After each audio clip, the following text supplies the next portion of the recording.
Hi hello welcome to Anita N Murthy channel. ಯಾರೆಲ್ಲ ಈ video ನೋಡ್ತಾ ಇದ್ರು ಪ್ಲೀಸ್ ಸ್ಕಿಪ್ ಮಾಡಿದೆ ವಿಡಿಯೋ ಕೊನೆವರೆಗೂ ನೋಡಿ, ಮತ್ತೆ ಕಾಮೆಂಟ್ ಮಾಡಿ, ಲೈಕ್ ಮಾಡಿ, ಶೇರ್ ಮಾಡಿ. ಸಬ್ಸ್ಕ್ರೈಬ್ ಮಾಡಿದೆ ವಿಡಿಯೋ ನೋಡ್ತಾ ಇದ್ರು ಪ್ಲೀಸ್ ಮಿಸ್ ಮಾಡಿದೆ ಸಬ್ಸ್ಕ್ರೈಬ್ ಮಾಡ್ಕೊಳ್ಳಿ.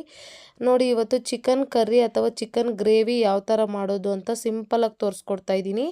ನಾನಿವಾಗ ಅರ್ಧ ಕೆ.ಜಿ ಆಗೋಷ್ಟು ಚಿಕನ್ಗೆ ತೋರಿಸ್ಕೊಡ್ತಾ ಇರೋದು. ಸಣ್ಣ ಬಾಯ್ಲರ್ ಕೋಳಿಗೆ ಒಂದು 4 ಸ್ಪೂನ್ ಆಗೋಷ್ಟು ಎಣ್ಣೆನ ಬಾಣಲೆಗೆ ಹಾಕಿ ಒಂದು ದೊಡ್ಡ ಸೈಜಿನ ಬೆಳ್ಳುಳ್ಳಿ ಬಿಡಿಸ್ಕೊಂಡು ಹಾಕ್ಕೋಬೇಕು.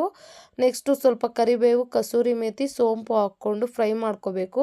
ಸ್ವಲ್ಪ ಅದು ಫ್ರೈ ಆದಮೇಲೆ ಎರಡು ಈರುಳ್ಳಿ ಸಣ್ಣ ಕಟ್ ಮಾಡ್ಕೊಂಡಿರೋಂಥ ಈರುಳ್ಳಿ ಹಾಕ್ಕೊಂಡು ಫ್ರೈ ಮಾಡ್ಕೊಳ್ಬೇಕು.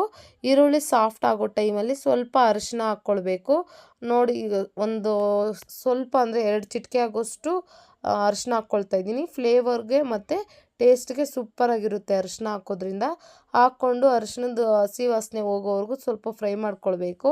ಅದಾದಮೇಲೆ ಸಣ್ಣ ಕಟ್ ಮಾಡ್ಕೊಂಡಿರೋಂಥ ಒಂದು 5 ಹಸಿಮೆಣ್ಸಿನ್ಕಾಯನ್ನು ಅದರೊಳಗಡೆ ಹಾಕ್ಕೊಂಡು ಫ್ರೈ ಮಾಡ್ಕೊಳ್ಬೇಕು. ಹಾಕ್ಕೊಂಡು ಅದು ಸ್ವಲ್ಪ ಸಾಫ್ಟ್ ಆದಮೇಲೆ 1 ಸ್ಪೂನ್ ಆಗೋಷ್ಟು ಶುಂಠಿ ಬೆಳ್ಳುಳ್ಳಿ ಪೇಸ್ಟ್ ಸಾಕು. ಯಾಕಂದರೆ ಒಂದು ಅರ್ಧ ಕೆ.ಜಿ ಅಷ್ಟೇ ಚಿಕನ್ ತಗೊಂಡಿರೋದ್ರಿಂದ 1 ಸ್ಪೂನ್ ಆಗೋಷ್ಟು ಶುಂಠಿ ಬೆಳ್ಳುಳ್ಳಿ ಪೇಸ್ಟ್ ಸಾಕು.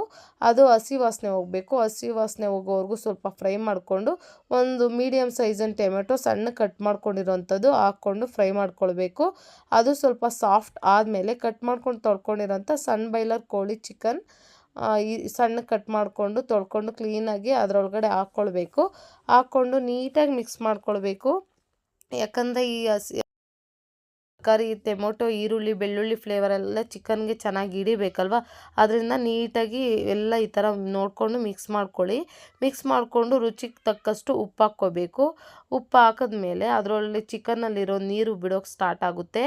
ಚಿಕನ್ನಲ್ಲಿರೋ ನೀರು ಬಂದಾದಮೇಲೆ ನಾವು ಎಷ್ಟು ಬೇಕೋ ನೋಡ್ಕೊಂಡು ನೀರು ಹಾಕ್ಕೊಳ್ಬೋದು. ಯಾಕಂದರೆ ಮುಂಚೆನೇ ನೀರು ಹಾಕಿದ್ರೆ ಸ್ವಲ್ಪ ಜಾಸ್ತಿ ನೀರು ಆಗಿಬಿಡುತ್ತೆ. ಸಾರು ಥರ ಇರುತ್ತೆ. ಗ್ರೇವಿ ಥರ ಇದ್ದರೆ ಸಾಕು.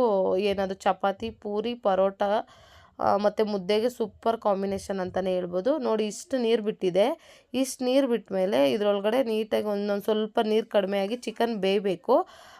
ಸ್ವಲ್ಪ ನೀರು ಕಡಿಮೆ ಆದಮೇಲೆ ನೋಡಿ, ಮಸಾಲೆ ಪದಾರ್ಥಗಳು ಇಷ್ಟೇ ಬೇಕಾಗಿರೋವಂಥದ್ದು. ಒಂದು ಸ್ವಲ್ಪ 1/4 ಸ್ಪೂನ್ ಆಗೋಷ್ಟು ಕರಿಮೆಣಸು ಪೌಡ್ರು, ಗರಂ ಮಸಾಲ 1 ಸ್ಪೂನು, ಒಂದು ಅರ್ಧ ಸ್ಪೂನ್ ಆಗೋಷ್ಟು chilli powder, chicken fry powder 1 spoon ಆಗೋಷ್ಟು, ಮತ್ತು ಧನಿಯಾ ಪುಡಿ 2 ಸ್ಪೂನ್ ಆಗೋಷ್ಟು. ಇಷ್ಟೇ ಬೇಕಾಗಿರೋವಂಥದ್ದು. ನೀಟಾಗಿ ಇಷ್ಟನ್ನು ಹಾಕ್ಕೊಂಡು ಇಷ್ಟೇ ನೀರು ಇರಬೇಕಾದ್ರೆ ಹಾಕ್ಕೊಳ್ರಿ. ನೀರು ಇಲ್ಲದೇ ಇರೋವಾಗ ಹಾಕ್ಕೊಂಡ್ರೆ ತಳ ಹಿಡಿಯೋ ಚಾನ್ಸಸ್ ಇರುತ್ತೆ. ನೋಡಿಕೊಂಡು ಈ ಥರ ನೀರಿದ್ದಾಗ ಹಾಕ್ಕೊಂಡು ಫ್ರೈ ಮಾಡಿಕೊಂಡ್ರೆ ಸ್ವಲ್ಪನೇ ನೀರಿದೆ ನೋಡಿ. ನಾನು ಫ್ರೈ ಆಗಿದ್ದರೆ ಜಸ್ಟ್ ಸೈಡ್ಗಾಗಿದ್ದರೆ ಇಷ್ಟೇ ಮಾಡ್ತಾಯಿದ್ದಿದ್ದು, ನೀರು ಮತ್ತೆ ಆ್ಯಡ್ ಮಾಡ್ಕೊಳ್ತಾ ಇರಲಿಲ್ಲ. ನಾನು ಮುದ್ದೆಗೆ ಬೇಕಾಗಿರೋದ್ರಿಂದ ಮಸಾಲೆನ ರುಬ್ಬೋದಕ್ಕೆ ಟೈಮ್ ಇಲ್ಲ ಅನ್ನೋ ಕಾರಣಕ್ಕಾಗಿ ಈ ಥರ ಮಾಡ್ತಾ ಇರೋದು. ಇಷ್ಟು ಫ್ರೈ ಮಾಡಿಕೊಂಡು ಸ್ವಲ್ಪ ನೀಟಾಗಿ ಅದು ಫ್ಲೇವರ್ ಎಲ್ಲ ಅಬ್ಸರ್ವ್ ಮಾಡ್ಕೊಬೇಕು ಪೀಸಸ್ಸು. ತುಂಬ ಚೆನ್ನಾಗಿರುತ್ತೆ. ಬೇಕಾದರೆ ನೀವು ಒಂದು ಸಲ ಟ್ರೈ ಮಾಡಿ ಮತ್ತೆ ಮತ್ತೆ ಮಾಡ್ಕೊಂಡು ತಿಂತಾ ಇರ್ತೀರ, ಅಷ್ಟು ಚೆನ್ನಾಗಿರುತ್ತೆ. ಇದಾದಮೇಲೆ ನೋಡಿಕೊಂಡು ಪುದೀನ ಕಟ್ ಮಾಡಿಕೊಂಡು ತೊಳ್ಕೊಂಡಿರೋಂಥ ಪುದೀನ ಸೊಪ್ಪು ಹಾಕ್ಕೊಳ್ತಾ ಇದ್ದೀನಿ. ಪುದೀನ ಸೊಪ್ಪು ಸ್ವಲ್ಪ ಹಸಿ ಫ್ಲೇವರ್ ಹೋಗಲಿ ಅಂತ ನಾನು ಮುಂಚೆ ಹಾಕ್ತಾಯಿದ್ದೀನಿ. ಕೊತ್ತಂಬರಿ ಈಗ ಹಾಕಲ್ಲ, ಲಾಸ್ಟಲ್ಲಿ ಹಾಕ್ತೀನಿ. ನೀಟಾಗಿ ಮಿಕ್ಸ್ ಮಾಡಿಕೊಂಡು ಈ ಥರ ಪುದೀನ ಫ್ಲೇವರ್ ಎಲ್ಲ ಪೀಸಸ್ಗೆ ಹಿಡಿದ್ರೆ ತುಂಬ ಚೆನ್ನಾಗಿರುತ್ತೆ. ನೋಡಿಕೊಂಡು ಗ್ರೇವಿ ಆಗಿರೋದ್ರಿಂದ ಸ್ವಲ್ಪ ನೀರು ಹಾಕ್ಕೊಳ್ತಾ ಇದ್ದೀನಿ. ಜಾಸ್ತಿ ನೀರು ಹಾಕ್ಕೊಂಡ್ರೆ ಸಾರು ಥರ ಆಗುತ್ತೆ. ನನಗೆ ಸಾರು ಥರ ಬೇಡ, ಗ್ರೇವಿ ಅಥವಾ ಕರ್ರಿ ಥರ ಇದ್ದರೆ ಸಾಕು. ನೀಟಾಗಿ ನೋಡ್ಕೊಂಡು ಹಾಕ್ಕೊಂಡು ಸ್ವಲ್ಪ ಅದರೊಳಗಡೆ ಕೊತ್ತಂಬರಿ ಸೊಪ್ಪು ಈಗ ಹಾಕ್ಕೊಳ್ತಾ ಇದ್ದೀನಿ, ಕಟ್ ಮಾಡ್ಕೊಂಡು ತೊಳ್ಕೊಂಡಿರೋಂಥದ್ದು ಹಾಕ್ಕೊಂಡು ನೀಟಾಗಿ ಮಿಕ್ಸ್ ಮಾಡ್ಕೊಳ್ಬೇಕು. ಮಿಕ್ಸ್ ಮಾಡ್ಕೊಂಡು ಸ್ವಲ್ಪ ಬೇಯೋಕ್ಕೆ ಬಿಡಬೇಕು. ಬೇಯಕ್ಕೆ ಬಿಟ್ಟೆ. ಸ್ವಲ್ಪ ನನಗೆ ಯಾಕೋ ನೀರು ಕಡಿಮೆ ಆಯಿತು ಅನ್ನಿಸ್ತು. ಇನ್ನು ಸ್ವಲ್ಪ ಹಾಕ್ಕೊಂಡೆ ಅಷ್ಟೇ.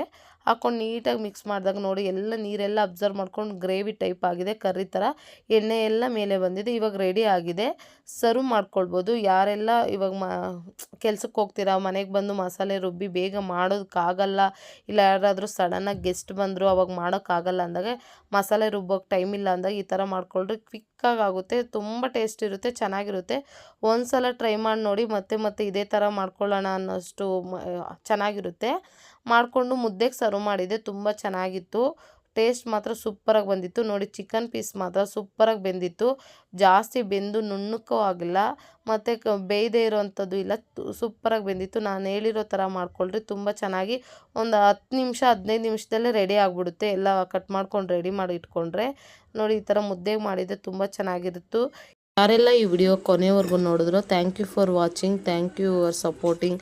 ಹೀಗೆ ವಿಡಿಯೋಗೆ ಸಪೋರ್ಟ್ ಮಾಡ್ತಾಯಿರಿ. Thank you. Thank you so much. Please subscribe ಮಾಡೋದು